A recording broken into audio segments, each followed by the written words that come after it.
Bonjour, bienvenue dans Scène Attitude. On a le plaisir de recevoir tout de suite Shirley Soignon. Bonjour Shirley. Salut. C'est loin d'être ta première fois à You Humour. Tu pourrais être un peu la marraine. Tu es déjà venue combien de fois sur You Humour? J'ai fait une des premières éditions, je crois, à Saint-Orens.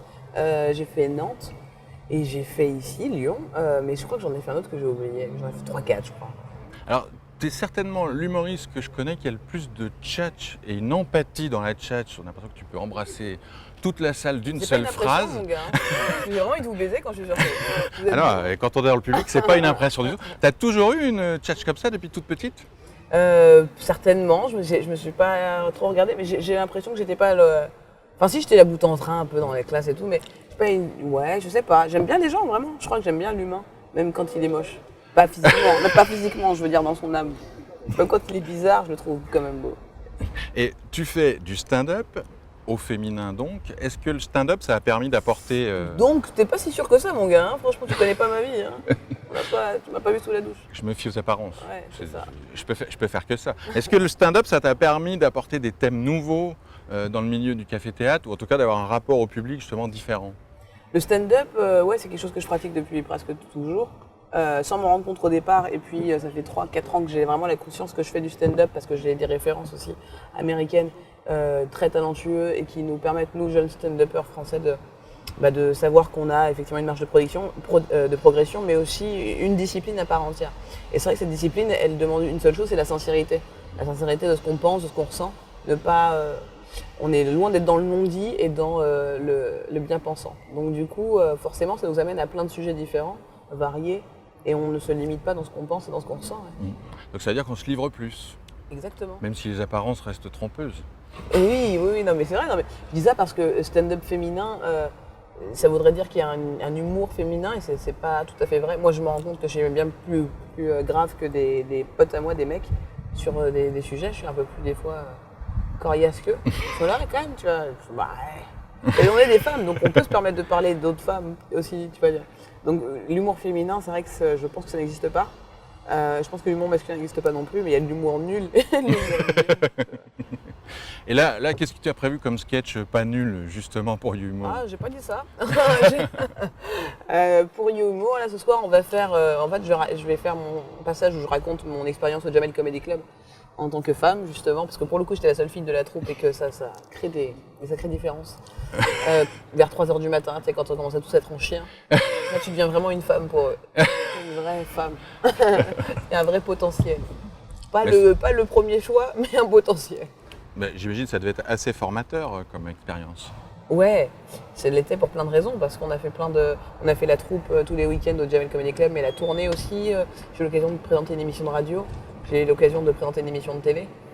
Donc effectivement, j'ai appris énormément de choses, de plein de métiers différents. Et puis aussi travailler avec des gens qu'on n'aime pas forcément humainement. C'est hyper formateur, hein. Je parle pas pour moi, hein, je veux dire pour la troupe. Tu es obligé d'être pro. Tu dois être pro, et tu rentres dans le milieu pro grâce au Jamel Comedy Club notamment. Et comment on garde de l'humour quand on travaille avec des gens qu'on n'aime pas forcément? Moi ça va, hein, moi j'aime tout le monde comme je te l'ai dit. Donc, après il y en a qui me font plus de peine que d'autres, mais j'aime tout le monde. Alors on va faire un petit échantillon du rire, on va regarder tout de suite un sketch. Ah chouette, je connais pas.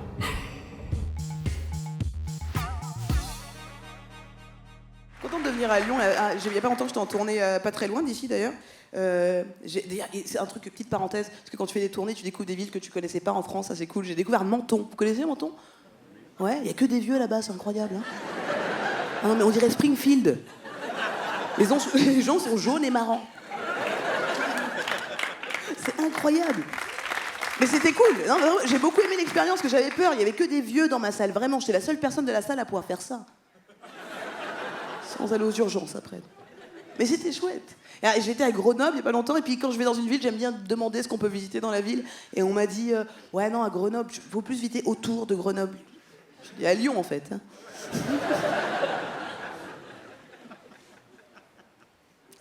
La première fois que j'avais été à Nantes, ça m'avait fait ça. J'ai demandé ce que je pouvais visiter. On m'a dit, tu peux voir le hangar à bananes. Ok. Sinon, il y a quoi d'autre? Il y a l'éléphant en bois. Je me suis dit, c'est raciste ou quoi? C'est des vrais lieux, ça existe vraiment. Faut pas être parano des fois, tu vois. Des fois, on peut être parano, hein, on peut voir du racisme partout. Une fois, on m'a proposé pour un casting de jouer un singe. Ouais, je me suis dit, c'est raciste, dis donc. Après, ils m'ont dit combien c'était payé, c'était pas raciste du tout.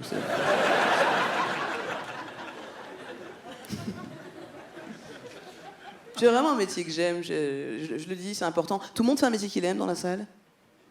Oui. Ouais, très bien, il y a le délégué du groupe, oui. Passe à autre chose maintenant. Qu'est-ce que tu fais? Je vends des étiquettes à l'église. Tu vends des étiquettes et tu kiffes ta vie, vraiment. Je vends des étiquettes, ça claque. Trop bien. Hein? Pour les produits que t'achètes. Pour les produits que j'achète, bah voilà. Rajoute le connasse derrière. Ça aurait été parfait. Je sentais, hein? Voilà. Voilà. On s'entraide. C'est bien, tu aimes ton métier, t'aimes ton métier. Tu veux pas changer de métier? Non, personne ne veut changer de métier. Non, c'est important de faire un métier qu'on aime, parce que on n'a qu'une vie, hein, je dis ça. Parce que je connais quelqu'un qui n'aime pas son métier, c'est terrible de voir quelqu'un qui vraiment n'aime pas son métier. C'est ma conseillère du Pôle emploi. Parce que moi je suis intermittente, tu vois. Elle aime pas son métier, il lui manque des cheveux à des endroits. Comme si un pigeon l'avait picoré. Mais genre son animal de compagnie, qui lui rappelle que la vie c'est de la merde. Elle est pas bien. Et j'ai réfléchi, c'est le pire métier du monde de bosser au Pôle emploi. Parce que si t'es viré, tu dois y retourner. Ta vie est un cercle vicieux. Mais imagine la fille arriver vraiment faire « Bonjour Monique !»« Oui, je connais le formulaire, merci !» Bonne soirée, Yo, bon, merci beaucoup. Merci.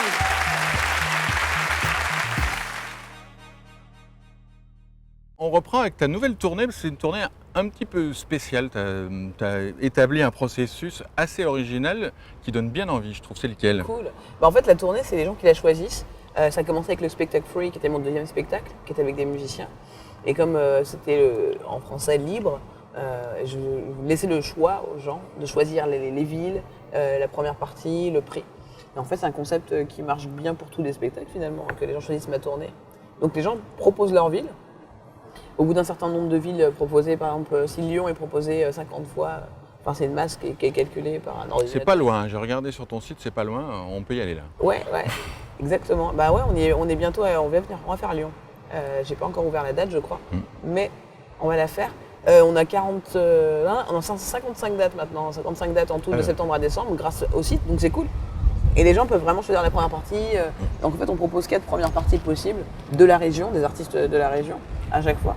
Et les gens votent pour la première partie qu'ils ont envie de voir. C'est pas du tout un truc de télécrochet, mais c'est juste pour proposer à un talent de la région de pouvoir venir jouer. Donc à lui de jouer pour que les gens votent pour lui. Il y a le choix du prix, encore une fois, et ça va de 6 € à 100. Et c'est des packages en fait, comme dans tous les financements participatifs, tu peux avoir des cadeaux en plus. C'est-à-dire qu'une place que tu achèterais normalement 20 €, ou c'est juste une place où tu t'assois, et où des fois tu as mal au cul, bah là en plus tu as un DVD, tu as un CD de l'ancien spectacle. Voilà, il y a des cadeaux quoi, genre les sympa. Et sinon, tu avais des humoristes qui t'avaient particulièrement inspiré ou motivé? Beaucoup, en fait, ouais, beaucoup. Coluche, des proches en France. Jamel un peu beaucoup plus tard. Et les Kakou.